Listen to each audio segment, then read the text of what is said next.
భాను గారు, ఒక్కడి అహంతో మొత్తం రాజధాని అనేది కొలాప్స్ అయిపోయిందని అంటున్నారు కదా. అవునండి. 3 రాజధానులు ఉంటే ఏంటి ఇబ్బంది, దానివల్ల ఏమి ఇబ్బంది వస్తుంది అనుకుంటున్నారు? చూపించానండి సినిమాలో, చూపించాను సినిమాలో.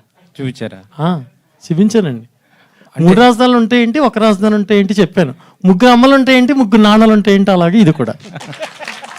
3 నాన్నలు ఉన్నారనుకోండి, ఏ నాన్న దగ్గరికి వెళ్ళాలో తెలియదు మనకి.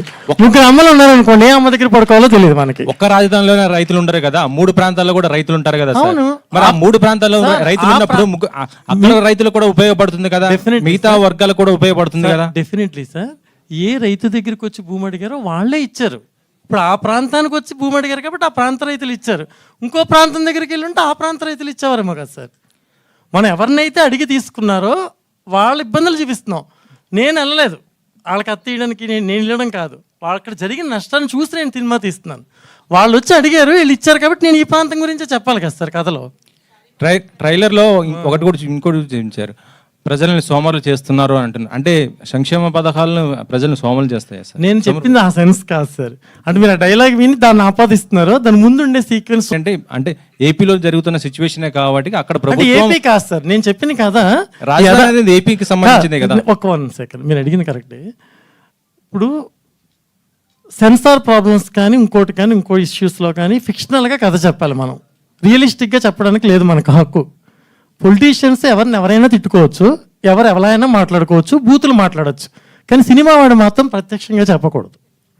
కాబట్టి నేను అరుణ ప్రదేశ్ ఒక రాష్ట్రం క్రియేట్ చేసి, అమరావతి కాదు ఐరావతి అని ఒకటి ఫిక్షనల్ చేసి, రైతుల జీవితాల్లో జరిగిన యథార్థ సంఘటనల్ని ఫిక్షనల్గా ఈ సినిమాలో చెప్పడం జరిగిందండి. చాలా సినిమాలు సమస్యను చెప్తాయి, సొల్యూషన్ చెప్పవు. నేను ఈ సినిమాలో సొల్యూషన్ కూడా చెప్పానండి. రేపు పొద్దున ప్రధానమంత్రి మోదీ లాంటి వాళ్ళు కూడా ఈ సినిమా చూసి అప్రీచ్ చేస్తే ఇలాంటి క్లైమాక్స్ ఉంటుంది సార్. ఈ సినిమా జరిగిపోయిన గతం చెప్తాం, జరుగుతున్న గతం చెప్తాం, కానీ జరగబోయేది చెప్పాం, ఎందుకంటే మనకు తెలియదు కాబట్టి. కానీ ఒక రైటర్గా నా స్టేట్ ఎలా ఉంటే బాగుంటుందో నేను ఆలోచించి past tense, present tense, future tense కూడా చెప్పడం జరిగింది సార్. ఈ రాజధాని ఉద్యమంకి అటు చంద్రబాబు గారు కానీ తర్వాత పవన్ కళ్యాణ్ గారు ఆయన కూడా సపోర్ట్ చేశారు మొత్తం. మరి వాళ్ళ పాత్రలు ఉంటాయి అనుకుంటున్నారు? సపోర్ట్ చేసిన వాళ్ళు ఉండరండి, బాధ పెట్టిన వాళ్ళు, బాధపడిన వాళ్ళు. సపోర్ట్ ఎవరు చేయలేదు సార్.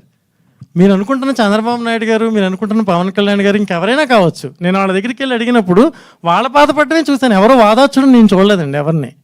రాజకీయంగా నేను అసలు టచ్ చేయను సినిమాని.